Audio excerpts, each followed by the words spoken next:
Olha, é muito interessante, né, quando nós vimos um projeto como esse. Eu tenho certeza, você que nos acompanha, sabe da importância, da envergadura disso tudo, né? Onde isso, na verdade, vai dar? A questão de você trabalhar com responsabilidade, né? Porque a partir do momento que você destina ao seu patrimônio sementes com alta tecnologia, como a Matsuda tem, semente série Gold, semente inteligente, quando você destina aos seus animais suplementação mineral balanceada, feita justamente com fontes, matérias-primas com fontes fidedignas, não é? São fontes que seguram a saúde para o seu animal. Você vai justamente promover a sustentabilidade. Trabalhar de uma maneira séria, eficiente, não é? Devolver à terra o que de fato ela merece, não só retirar. Isso tudo faz nós trabalharmos em equilíbrio. E o doutor Leonardo, com certeza, está de parabéns com toda a sua equipe, como vocês viram na fazenda, muito bem assessorado, isso também é importante. Hoje nós temos veterinários, nós temos zootecnistas, agrônomos, justamente para colaborar com todo o processo. É claro que influencia muito o conhecimento do dia a dia de quem está na lida do gado, o capataz, o peão, o próprio proprietário da fazenda, né? Mas o conhecimento, né? Os pesquisadores, o senhor faz parte também das pesquisas, traz um grande avanço para a nossa produção de carne, nossa produção de leite e outros derivados que vêm do campo. Agora, o pioneirismo, com certeza, é uma realidade. Como é que é esse processo todo, não é, para que nós tenhamos, por exemplo, a carne neutra? Onde eu encontro essa carne neutra? Uhum. A carne neutra foi lançada de forma pioneira. Ela já ocorre em muitas propriedades do Brasil. Hoje, 1.800 hectares brasileiros já têm integração lavoura, pecuária, floresta, e tem muitos produtores, agricultores e pecuaristas fazendo a sua parte para o cumprimento das nossas metas climáticas e ajuste das emissões do setor. Só que pela primeira vez, esse grupo de 3 fazendas conseguiu fechar a cadeia produtiva do nascimento do bezerro ao prato do consumidor. E a Ecofarm, através do Bruno Junqueira, criou a Granbife, que é uma marca de carne e que vende essa carne no interior do estado de São Paulo. Então, quem quiser saber melhor sobre o projeto, sobre os pontos de venda, acesse o site pecuarianeutra.com.br e lá você vai saber sobre toda a metodologia, os parceiros que o projeto angariou durante esse tempo de vida dele.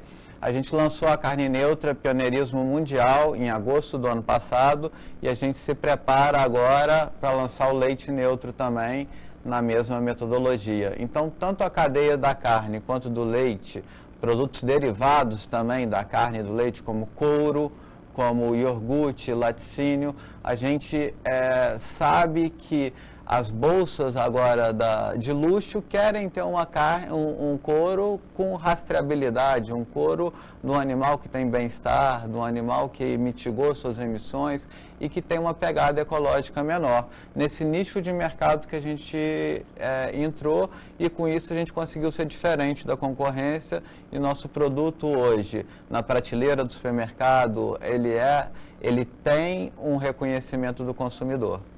Se nós formos olhar na nossa pecuária, um pouco agora recente, né? Nós tínhamos o abate de vaca com 12, 15 anos, né? Nós tínhamos um mercado completamente deficitário, né? E as coisas afunilaram para a qualidade total. Hoje nós temos a precocidade, hoje nós temos essa velocidade, carnes marmorizadas, carnes com sabor diferenciado, tudo isso por conta das pesquisas, dos estudos, dos avanços. A própria Matsuda, no contexto, quando lançou a braquiária, justamente em nível comercial, fez com que a pecuária desse uma impulsão muito grande também, quer dizer, um ajudando de um lado, outro ajudando do outro, porque essas figuras todas convergem justamente para essa qualidade total, não é? Exatamente. A gente tendo um animal terminado mais cedo e um abate precoce de 2 anos de idade, ele tem muito menos impacto ambiental do que um animal com um período mais longo. Agora, falando em impacto, o econômico. O impacto econômico é assustador, porque quando você produz 2 produtos no mesmo espaço ao mesmo tempo, você dobra ou triplica a sua lucratividade. E você não precisa parar no segundo produto, você pode ter o terceiro, você pode adicionar, por exemplo, a apicultura ao sistema e receitar mais R$500 por hectare ano. E assim você vai somando uma série de modelos produtivos sinérgicos. É isso que é a sintropia, é você fazer com que uma atividade some o ganho da outra. E com isso você vai precisar lançar menos mão de adubos químicos industrializados, de horas de máquina de trator, e com isso você diminui significativamente a sua pegada ecológica. É o princípio da agrofloresta, é o princípio que a gente tem entre que o sistema próprio se recarregue. Então, o dejeto do animal serve para adubar o pasto, a abelha serve para polinizar, a árvore serve para diminuir a velocidade de escorrimento superficial da chuva, freando e diminuindo a água da chuva, ela escorre mais devagar em direção ao curso hídrico e ela pode infiltrar mais no solo. Com isso a gente favorece a recarga do lençol freático. E aí a gente faz com que a nossa nascente tenha mais força na fazenda.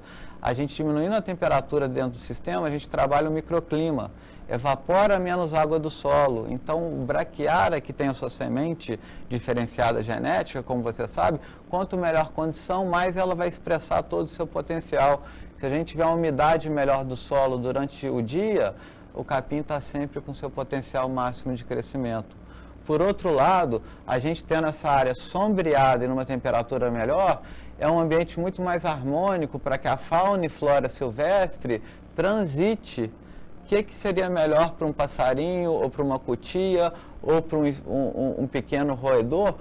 Atravessar um campo de pecuária sem árvore a sol pleno, numa condição onde ele não tem nenhum abrigo para se esconder de um predador, e numa condição de temperatura muito maior, ou num ambiente com árvores mesclado.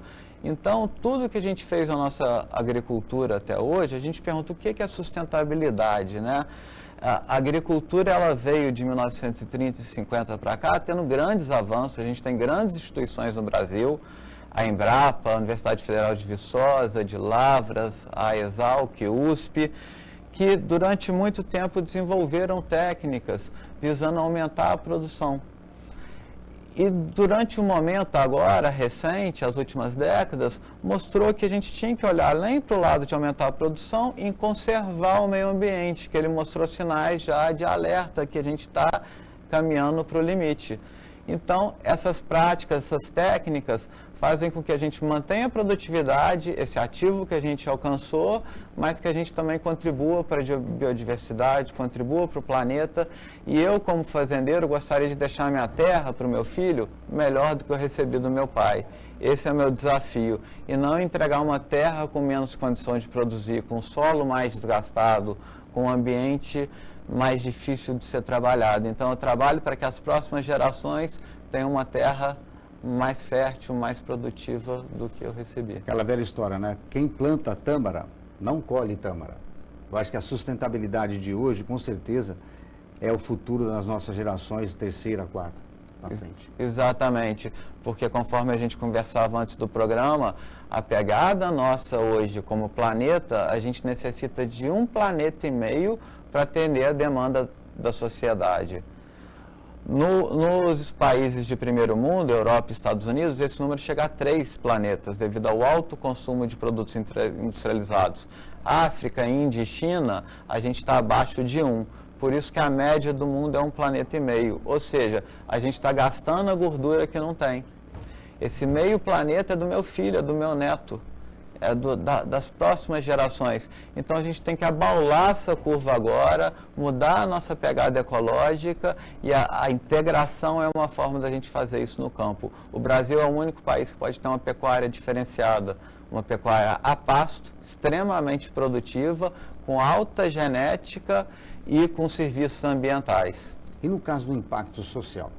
O impacto social, quando a gente analisa, a gente com uma propriedade que tem maior renda por hectare, a gente consegue ter maior número de vagas de emprego na fazenda. A gente consegue ter mais funcionários registrados, cumprindo a legislação trabalhista, dando uma condição de segurança, equipamentos de proteção para esse funcionário. É importante que a gente introduza de forma significativa o uso de API no campo. Eles lidam com produtos muitas vezes tóxicos e eles têm que usar as máscaras, as luvas, têm que ter treinamento.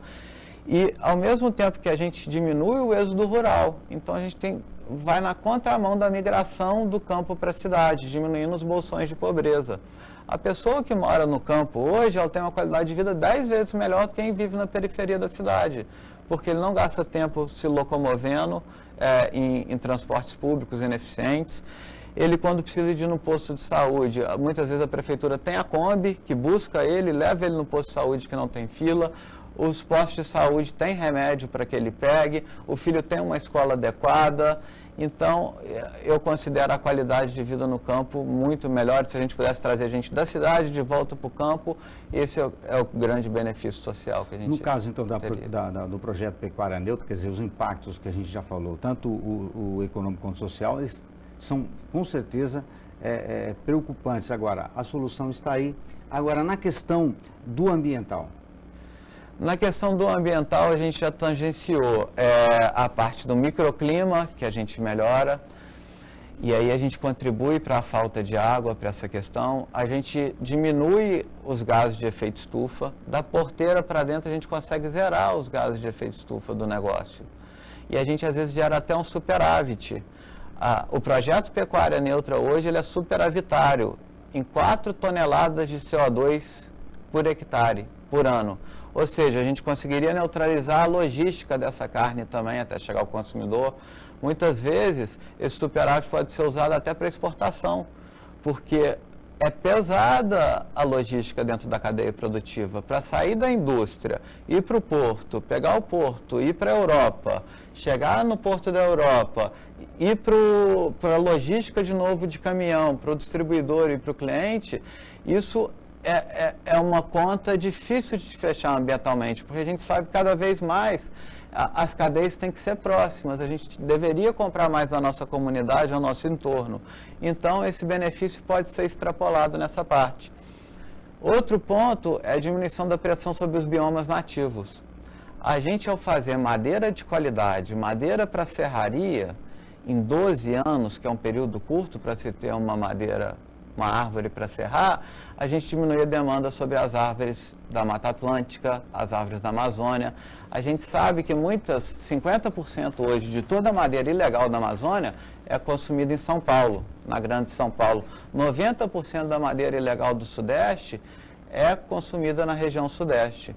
Então, muitas vezes a gente está fazendo uma construção, compra uma madeira de qualidade, nobre, tida como nobre, e não sabe se aquela nota fiscal ela é de origem lícita ou ilícita.